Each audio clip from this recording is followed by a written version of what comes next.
And welcome back. Welcome back to the Conservative Commandos radio show with Sharon Engel and yours truly, Rick Trader, coming to you from the My Pillow Studios and My Store Studios of the AUN TV network. And Sharon, with the election getting closer and closer and closer, I thought it'd be a great time for an election update. And I know our next guest is going to have a lot of terrific information for us.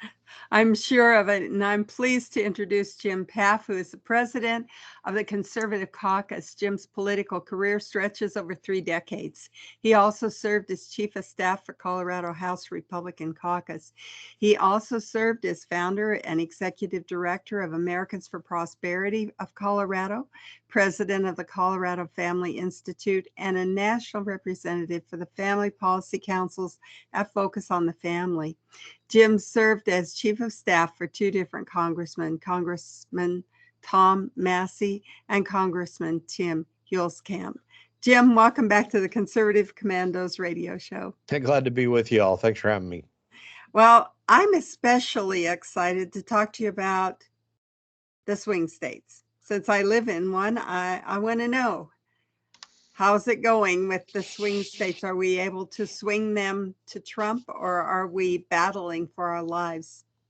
Well, first a general answer, then some specific information. I think that the polls are really weird right now. I do not believe this sudden shift towards Kamala Harris that we see in the polls.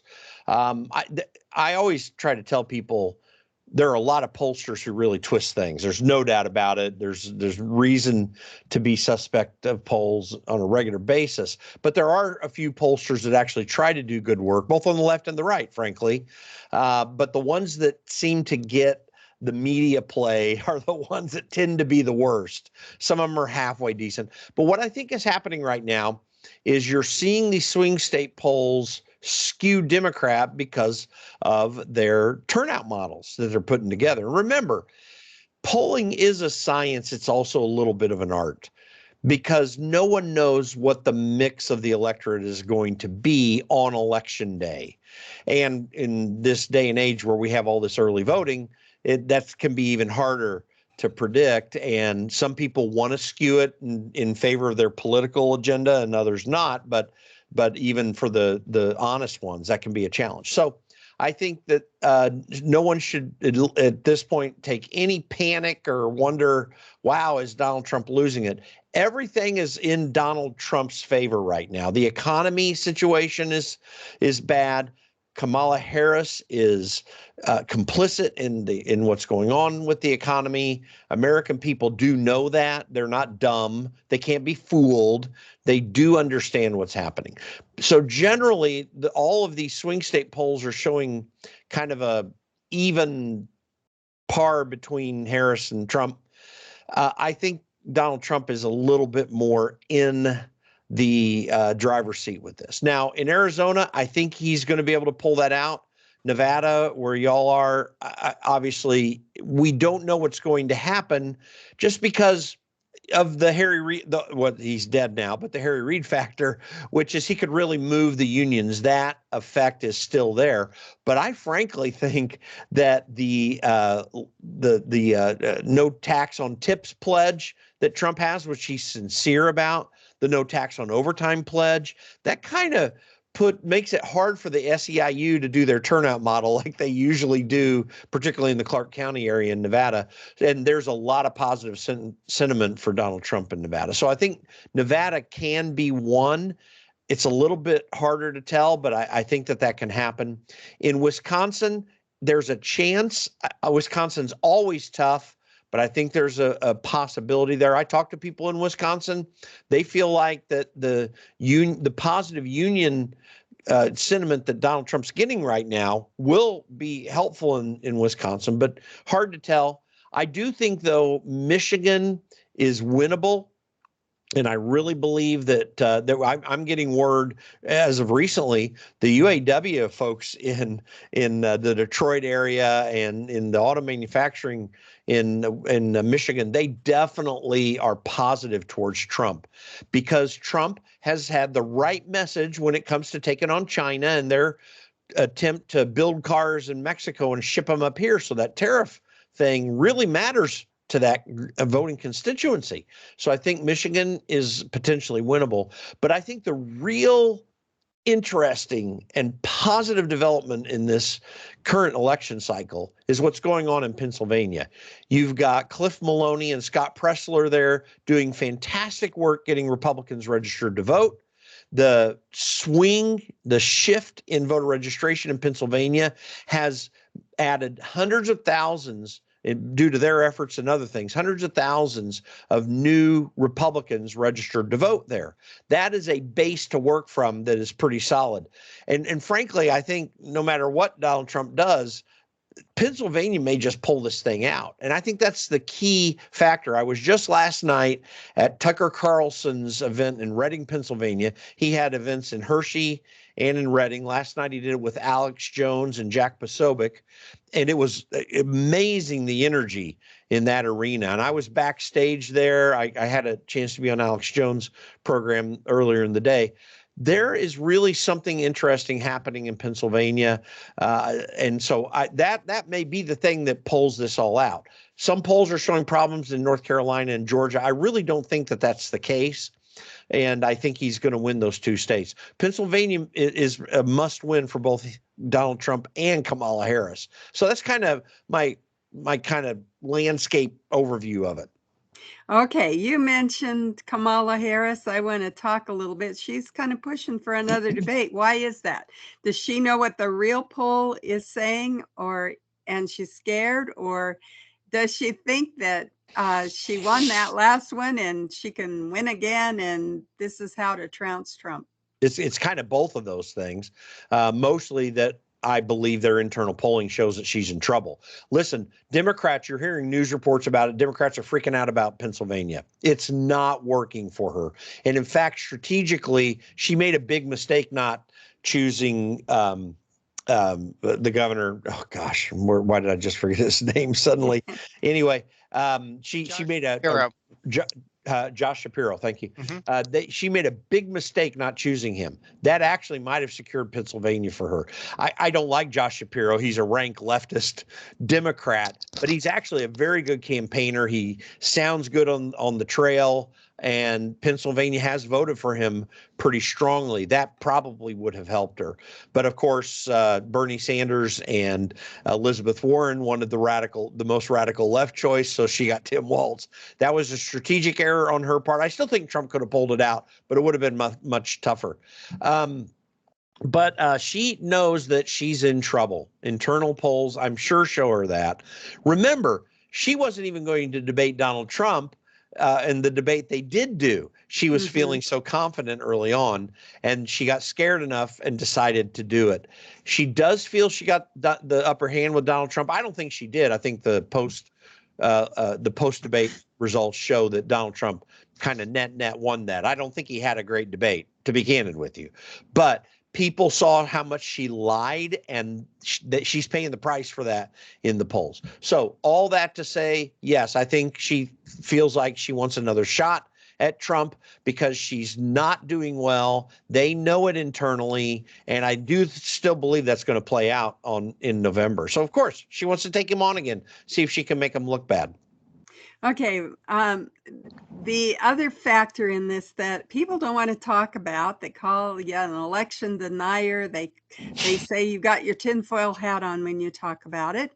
But I know that in my race with Harry Reid, there was a nefarious thing going on with the election.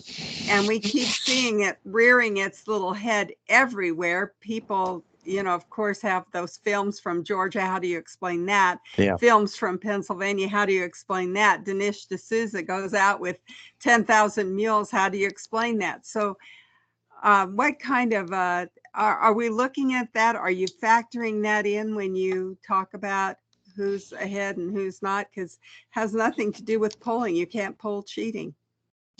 Well, that might also be the hope of Democrats, that any cheating or odd things that they would do. Also, Democrats do have an advantage when it comes to ballot harvesting, which is legal in many of these key states.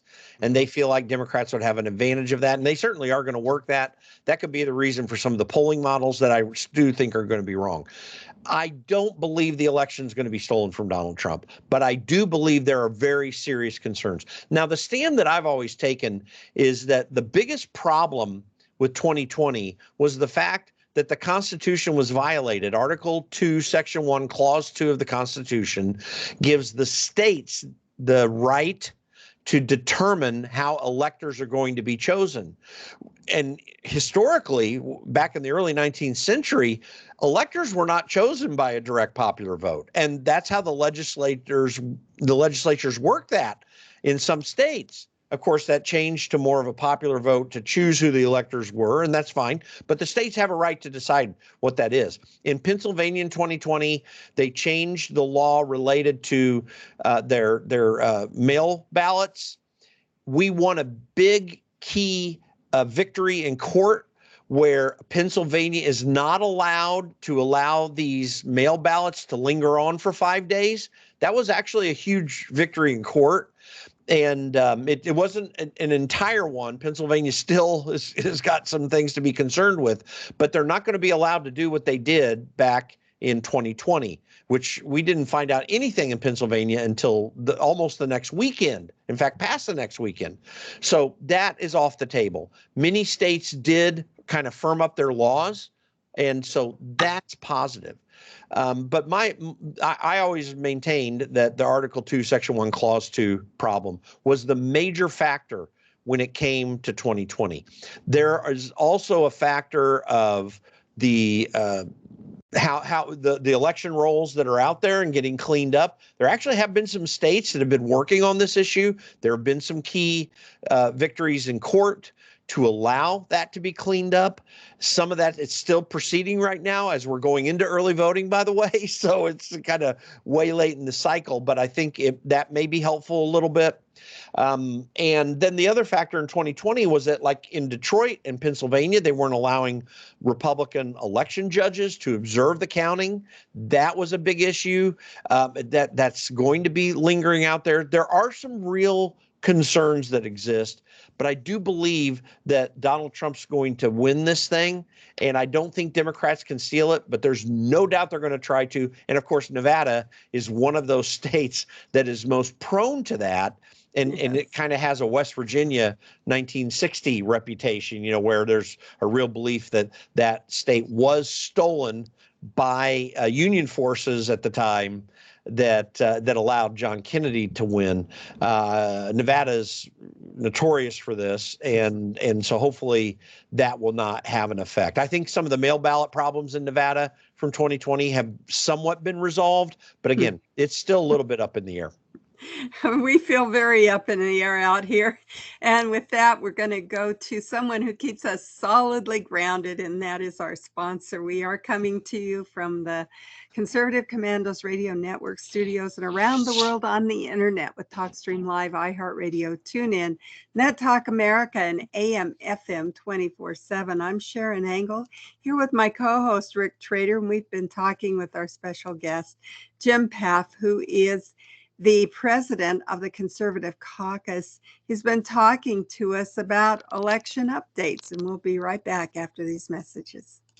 And welcome back. Welcome back to the Conservative Commandos radio show with Sharon Angle and yours truly, Rick Trader, coming to you from the My Pillow Studios, the My Store Studios of the AUN TV network. So what's on AUN tonight? Well, how about the Stone Zone with Roger Stone, Dionysus's podcast, The Joe Messina Show, More Money with Stephen Moore, James O'Keefe Media, Washington Watch with Tony Perkins, Colonel Allen West, Steadfast and Loyal, Conservative Commandos, and a lot more. So as I always say, do not turn that dial. I want to thank our guests for sticking with this, and that's Jim Pfaff. He's the president of the Conservative Caucus, and we're discussing election updates. And hey, Jim, thank you for holding through that break. As always, we appreciate your time. You and Sharon unpacked a whole lot, and I just wanted to follow up on some of the things that you were talking about. Unions. Jim, how big is it for the Teamsters union, the head of the Teamsters unions saying we're not going to endorse anybody. Our members can vote for whoever they choose. How big of a how big of how big is that for Donald Trump? Oh, I think it's huge. Now, listen, even when unions endorse Democrats, as they almost exclusively do forever, you always have union members that say, no, I'm not for that. I'm pro-gun. I'm pro-life. I'm voting for the Republicans. So you always have that contingent in all of these union organizations. But what's really interesting is that when you have particularly the Teamsters saying we're not endorsing, it takes away some of the pressure of the peer pressure that can exist amongst union members. It said, well, we're endorsing Kamala Harris, you idiot, you better not vote for Donald Trump. That sort of thing goes away when you don't have an endorsement. It's not at least as easy to do. And there'll be some of it, obviously. I mean, this is a human effort.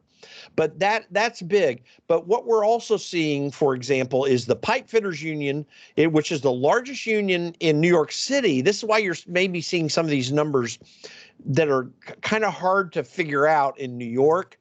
The Pipe Fitters Union there, and I believe by relationship around the country, pipe fitters anywhere are apparently very strongly for Donald Trump anywhere. We've also heard, as I mentioned before the break, the UAW membership, we're getting internal word that there is a similar support for Donald Trump compared with the Teamsters. Union people across the country, just on what Donald Trump has said he's going to do in his policy moving forward, they are highly inclined to want to endorse Trump. The tariff issue, where he wants to take on what's happening around the world, particularly from China, to try to mess with our markets, the attempt to try to bring manufacturing back to the United States, all these things are positive for union members.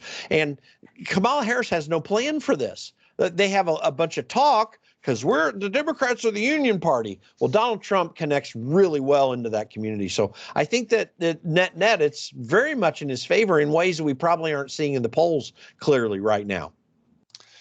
Jim, you and Sharon also talked about voter fraud, and I wanted to get on this. Do you think the Republicans have done enough to prevent voter fraud, and why? They've had 4 years to do more, and I'm a little worried that not enough has been done. And you talk about ballot harvesting being legal in certain areas, and that Democrats surely have an advantage there. Well, why, Jim? Why do Democrats still have an advantage?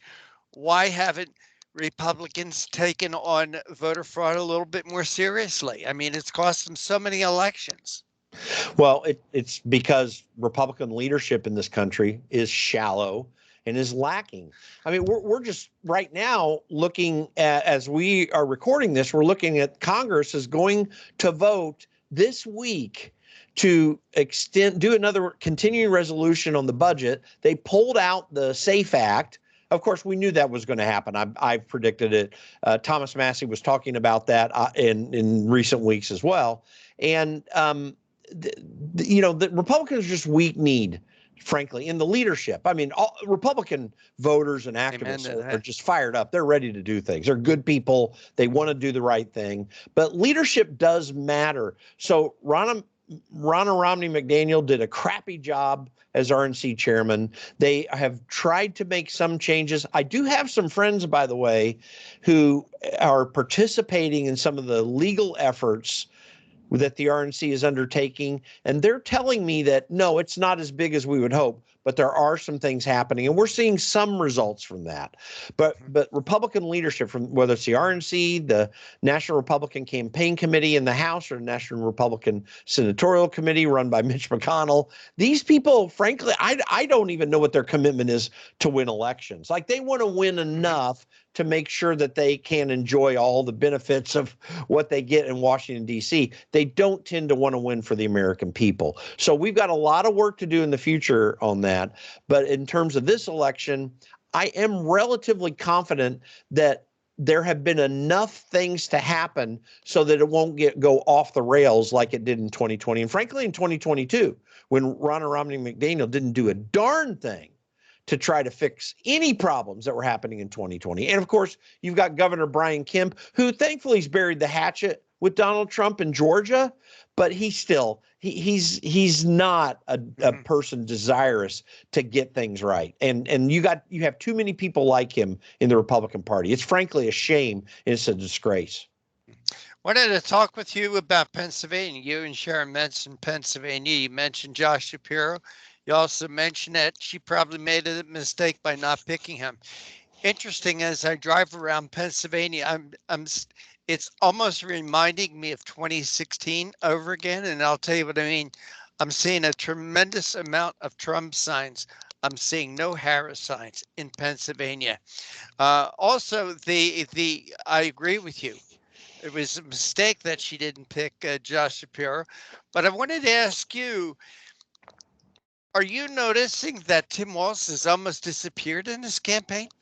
Oh, yeah, absolutely. What they do with this guy? Did they ship him south of the border? I mean, he's become invisible. Well, there's no doubt that they saw that he is a drag on the ticket because of his radical leftist policies in Minnesota, which there was a great video that showed his shutdown during COVID in 2020 and 2021. But in 2020, they had curfews, statewide curfews of 8 p.m. And there were various videos of people sitting on their front porch with police walking down the street to enforce the curfew. And if they didn't immediately get off their porch, I mean, they were like stormtroopers going down, telling them to get off their porch, screaming at them, and then shooting them with paintballs if they didn't get off the porch. And I don't know if anyone has ever been hit by a paintball. They do not feel good. Now, of course, they weren't actually shooting people, so we're not totally a communist state shutting people down. But that was really intimidating and, frankly, way over the edge. So people have realized that and other things with Tim Walz's radical left. And, of course, recently he had a video where basically he was endorsing Donald Trump, where he was saying, we don't need another 4 years of this. And, of course, he was trying to say another 4 years of Trump, but he, frankly, just made it sound like these previous 4 years. And frankly, he's right. We don't want another 4 years of Kamala Harris. So he's made some errors like that on stage, and he's a radical leftist. So yeah, they're definitely trying to keep him away from the public. He does more harm than good down the stretch. Remember Thomas Eagleton? Oh yeah. You think same thing could happen here? They could pull off Tim and put on Josh Shapiro? No, I think it's way too late for that. It would be too transparently stupid. And I don't know whether or not, and I'm not familiar enough with the DNC rules. I don't know whether they have the mechanism to do that. I don't think they have any rules. The rules for them is to win, and nothing else matters. Hey, Jim, before I let you go, I wanted to talk with you a little bit about the Conservative Caucus, what you guys have been doing for the 2024 election. Also, I understand that you're hosting your 50th anniversary gala. Yeah, well, before I get to the gala, so here's what we've been doing during this election. Actually, I was very pleased to see this.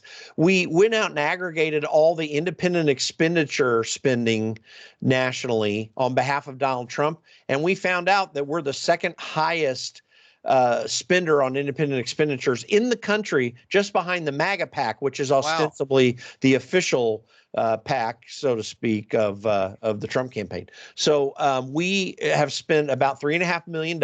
I'm spending money every single day in television ads, and we're doing some more in social media and some other areas. We're going to, at the end of it, do a few other things like text messages and automated calls in key areas. So we're bringing all this together. I think we'll spend well over $4 million by the end of it. So we've been highly involved in that. We've got our grassroots network, which is still growing, and by 2026 is going to be fantastic compared to what it is now, but it's awfully darn good as it is. They've been out there, a lot of people doing work, very energetic. So we've been really pleased about what we've been able to accomplish, limited though it is. Like, we're not dominating things, but we feel like we're making a difference, and we're trying to target it in ways that will do that.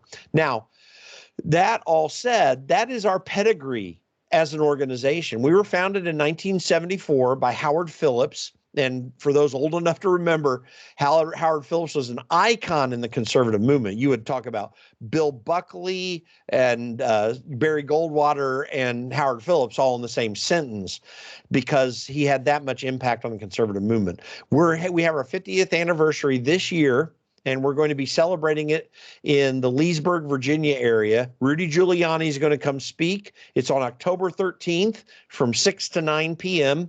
We're going to have some other fun guests there as well. And it's just a celebration of where what we've been able to accomplish over 50 years and where we think we're going from here. And I think it's going to be a really fun event. So anyone that can get to or lives in the Northern Virginia area, you definitely want to come, and you can go to theconservativecaucus.org. You can go to our website to register. It shows up prominently when you get there, or theconservativecaucus.org/50, the number 50 gala, GALA. So, and we'd love to have anyone come that might be interested.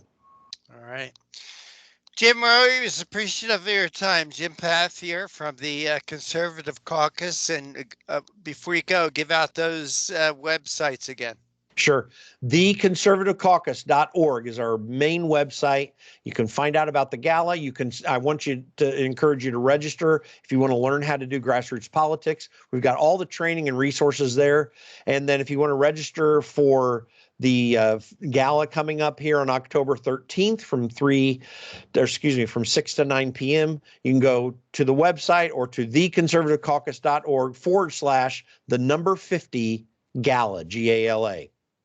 Jim Pfaff, again, thank you so much for joining us. Take care and God bless. Thank you all for having me. Sharon and Rick, always great to be with you.